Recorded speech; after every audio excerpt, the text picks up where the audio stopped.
Welcome to Shorty SuperCoach. What is going on, guys? How are we? We are back in business for 2025. Obviously, still a couple more weeks of 2024 to go, but we're kicking into SuperCoach mode. It is Christmas Eve. The team picker drops tomorrow for all those people that don't mind just paying a little bit of cash for the SuperCoach Plus. You'll be able to access some team picking abilities to get a look at how your side might shape up for 2025. But it's good to see you guys. It's good to jump on here. It's been a bit of a break. I do enjoy having a bit of a break. It's nice to kind of freshen up a little bit because the preseason, we go nuts. We get stuck into plenty of content. And pretty much that starts now. You know, we'll have a team picker video tomorrow, maybe a few variations in the coming weeks. And yeah, be doing the same on TikTok as well. My boy Langers has sent through the few prices that were plucked out. I was watching, I think it's Code Sports on YouTube. They dropped a few prices of individual players just before the actual team picker, some of the real relevant ones. So, honestly, there's a lot to work with. I think we've actually got a fair bit to work with. And I'm saying it here early. I reckon 2025 is the year of the mid-pricer. I've said it something similar before, but I'm feeling like I genuinely believe it. And I'll talk a bit more in the coming weeks about my philosophy. I'll probably talk about it tomorrow in the team picker video, but how I'm approaching this year, I want to change it up a little bit, try and make it a little bit more fun and engaging for myself rather than just, I guess, giving myself over to everybody's cookie cutter side and trying to just, get that fine point of difference. It might be the percent here or there, but anyway, we'll get into that tomorrow. But yeah, would love to hear what you guys have been up to. You guys may know out there I work at a high school in the wellbeing team, so we're just about on school holidays, which is pretty nice. I've got the day off today. As you can see, Shorty's filming in the daylight, which doesn't happen often, but worked up a bit of time in lieu with school camps and different types of things, so just claimed a little day off today. But yeah, I was getting around a bit of Christmas shopping, just trying to catch up on a few different things. Been trying to watch the cricket, but it just keeps raining. Very disappointing. Friday we'll be done and dusted, and yeah, we'll be off to Lawn on like Sunday night, stay there for a couple of days, and Christmas will roll around. New Year's seems like a relatively low-key New Year's this year, which we don't mind. But yeah, and then got the month of SuperCoach content, day trips down the coast, tennis, footy. Cricket will be on. So, yeah, there'll be plenty to get around. But, obviously, I had one of my best mates' weddings too, mid-November. So, that was pretty cool. The boys were suited up, looking fresh down at Queenscliff. Some pretty sharp photos from the lads. So, it's been good. Obviously, I do miss jumping on and doing the content. Sometimes I like to sort of have stuff on the go. And I must admit, this week it's been really quiet. At work, no students there. Been relatively quiet when I come home. It's only been a few days, but I've sort of been feeling like that lack of purpose and just kind of like, geez, what am I going to do? Like, I'm not really getting much of that drive. And like, I had some brutal dental work done like a week ago. I might have mentioned it to you guys. I have to get like some implants because I've had like one tooth pulled out. Another one, they tried to save it with a root canal. Didn't work. Anyway, I've got like a 2-tooth gap on the side here, and they're like, not a great idea to have a gap of 2 for years and years and years. So the long and the short of it is I had to get some like implants in, but they got to like screw into you. Trigger warning here if anyone doesn't like some graphic stuff. They got to cut your gum open, drill into your bone. At one point, the bloke asked for a wrench, so that wasn't ideal. You know, he's literally... You know when you're like screwing a nail into the piece of wood and you start to feel it grip and actually working into the wood, into the grooves? That was bloody me. I wasn't in pain because it was numbed up, but you could feel that feeling of this thing tightening into my jaw, and I was like, wow, don't like this much at all, but has to be done. Jeez, a bit painful. Couldn't eat much afterwards. Painful in the pocket as well. Holy shit. The finances. Oh, Shorty's just about busking. Hectic scenes, and like I said to the fella, I was like, oh, what can I eat? Like, obviously it's pretty serious work. And he's like, oh, look, you can eat most things, obviously within reason. Like, don't go crazy smashing corn chips in a burger, but you can smash some soup. I'm like, okay. Soup will be beautiful. I get home, get stuck into some soup. I'll run a bit of a beef and veg combination soup. And it's all I wanted. Because I hadn't eaten for a bit because, you didn't want to eat beforehand. It was a pretty long process and that. The numbness finally wears off. And I'm like, let's go. Like, I'm just keen as for this soup. Anyway, it's too hot. I'm too sensitive. A bit of bloody potato like knocks my gum. I'm like, oh, fuck it. And I just full crack it like a child. All I wanted was to just eat. And I've just thrown my soup into the bin like an absolute tantrum kid. But anyway, I don't even know how I got onto that. Oh yeah, that was how I got. I've been feeling a bit without purpose because I had that surgery. I couldn't really go to the gym, or all I could do was really walk, because if you really lift too hard, you strain, you pop a stitch, or he said no gym work. So basically, I forced myself to get back into it yesterday. Just to feel a bit of that purpose, get back in the swing of things. So, but yeah, there's definitely a few more little funny bits and pieces that's been going on, which I'm sure I'll tell you.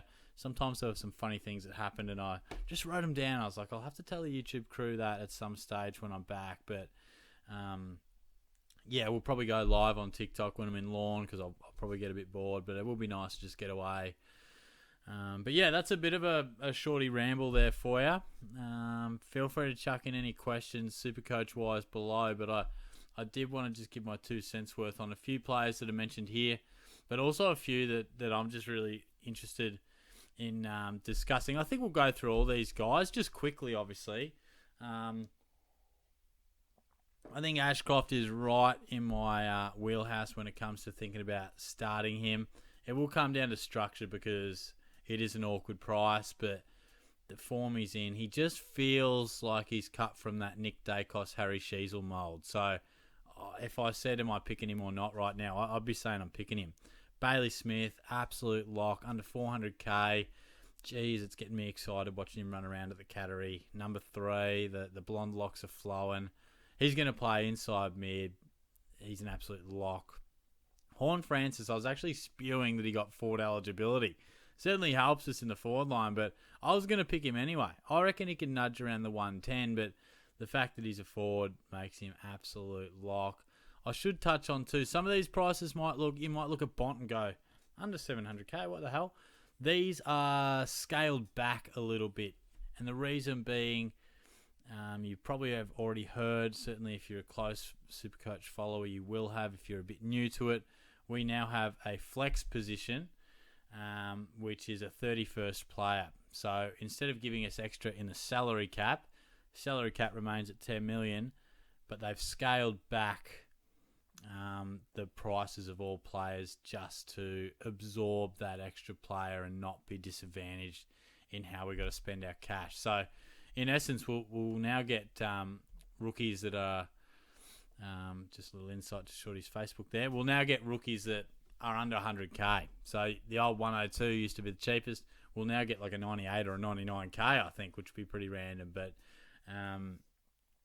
so yeah, the flex player, I think it's good to see them doing some new things.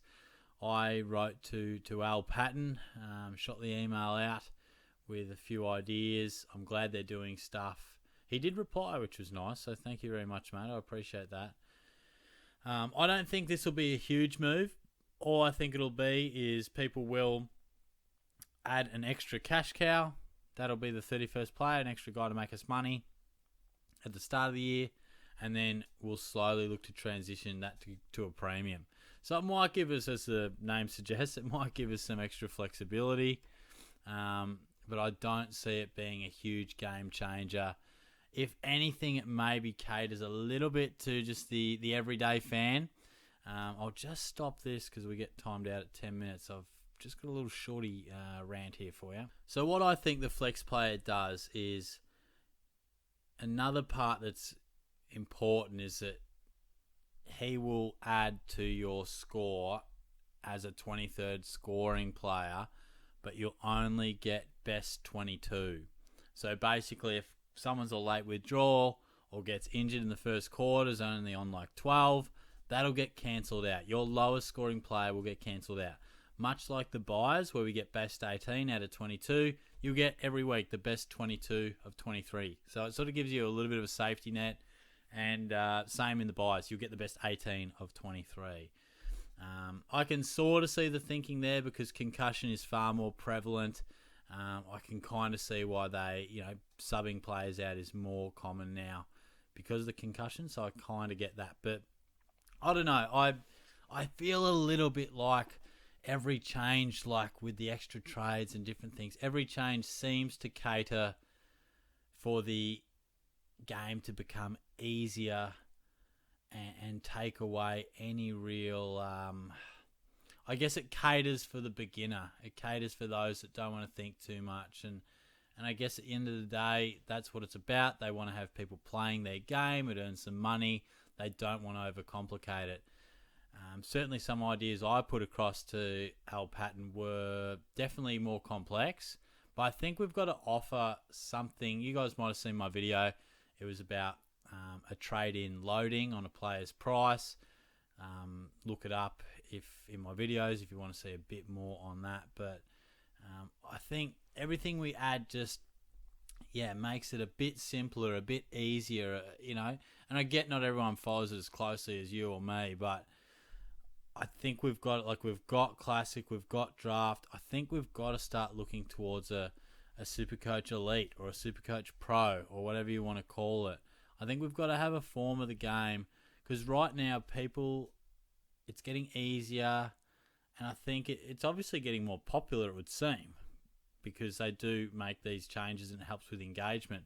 I think we've got to give something for the experienced diehard super coaches to feel a challenge, because I'm not really feeling like there's an opportunity to be as strategic as we once could with so many trades and different things. But anyway, that's a story for another day. I'd love to see a bit more of an option to be very strategic in the way we go about, but that's okay. We've got our great game as is, and we will continue to push forward. Now, let's go through a few of these players. Sheasel, you could lock him. Obviously, he's very expensive, but he's an absolute jet. Mills, it'll all come down to position for me. Certainly love that price. Love the scoring ability over the journey. Would love to see him running through the middle. That's probably the only way I'd be interested, but he's at a very good price. Oliver, it's all in the preseason, isn't it? If he looks like he's any type of back to his best, at that price we are locking him in. But clearly it comes with a big risk. Harley Reid, could be anything, could be frustrating. Of all these guys, I'm probably less inclined to start him, but I love the impact he has on games at such a young age. We touched on McRae, Daniel, they're absolute locks. Filippo, I'm locking him in. You guys know I was keen on him. Got him into my draft team late last year, playing midfield. Then he got injured, but he looks great. Pretty solid price. We know what the Bont does. Peatling's a watch for mine. Certainly a lot being made of the bucket hat and the takedown tackle on Jordan Dawson. He's certainly a good option and one to keep in mind at that price. Flanders, we know what he does. I'm a huge McKercher fan. Massive fan. The word is he's training through the midfield. I probably would have loved to see him just roll off half-back for a little bit longer, but obviously Caleb Daniel probably going to take that on. But, we saw what Sheasel did and what Dacos have done when they've gone from half-back to in the midfield. So McKercher at less than 500k, it's a big watch. Roberts has some scoring abilities, not one of this list that I'm jumping at, but is always a watch. That's why he's on this list. Coleman's a lock. Wardlaw, probably prefer others. I mean, when you've got Ashcroft right there, who's cheaper than him, and you've got Mills, who's cheaper than him, you've got Oliver basically the same price. I probably think that Sheasel, McKercher, and Davies-Uniacke might take more of the ownership in that North Melbourne midfield, but he is a gun on the rise as well. Darcy, probably not too interested. He's not necessarily cheap as, but probably not for me. Sanders, felt like he may have been cheaper. I do really like him, but again, it's going to be how many of those mid-price guys can you have. Doherty is a good price. I'm hearing he's training a bit on the wing. Don't like that, but he is cheap for what he can do. Dacos we know and love. Hayden Young really came on nicely. Will Brodie, cheap. Don't know if he even plays senior footy though. And Shea Bolton, if we didn't have so many options through the forward line already, I can really see him having a career best year in a team that wins more games. He's feeling a bit more at home. I could really see him going nuts. I could see him getting back to that mid-90s average, but he's probably going to have to convince us a little bit. There's your rucks. Nothing we don't know there already. Rucks will be very interesting how we approach them. Do love Toby Conway at the Cats if he can get a go. And then we've got a few of the rookies / draftees that might float your boat. So there are a few names to keep an eye on. You know, if we go through any that weren't mentioned, I mean, Dan Curtin at the Crows, I think is a good option. Brisbane Blues was sort of covered off. Dan Houston I like at the Pies. Archie Roberts for your draft, just putting it out there already. I think he could be a bolter. Then we've got, obviously, Smith. We've got Holmes. We've got Conway. There's a bit to like at the Cats this year. Will Day I really like as an option at Hawthorn. Matt Flynn as well. I know I only thought of him because he's at the Giants, or was at the Giants, but he's, of course, an Eagle now and is very, very cheap. D's, you've got Oliver, like we said, Petrarca. Caleb Windsor training off half-back. I mentioned Davies Uniacke, huge fan of his. Just trying to think of his... Jaden Short is worth a shout with Rioli leaving. Plenty of footy down at half-back for the Tigers this year. We touched on a few at the Saints. Yeah, I reckon that's just about the main crew that I would be sort of thinking. But look, we'll dive a bit deeper into it tomorrow as well.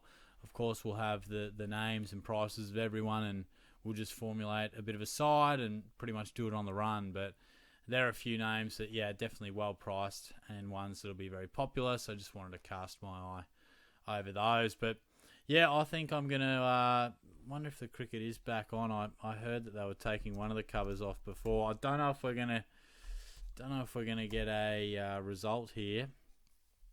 Rain delay. Far out. So frustrating. Anyway, yeah. So we'll be back tomorrow anyway. Hope you've been well. I'll certainly talk to you soon. And yeah, I reckon Shorty's going to get his own flex on. We might head to the gym. I'll talk to you later. Cheers.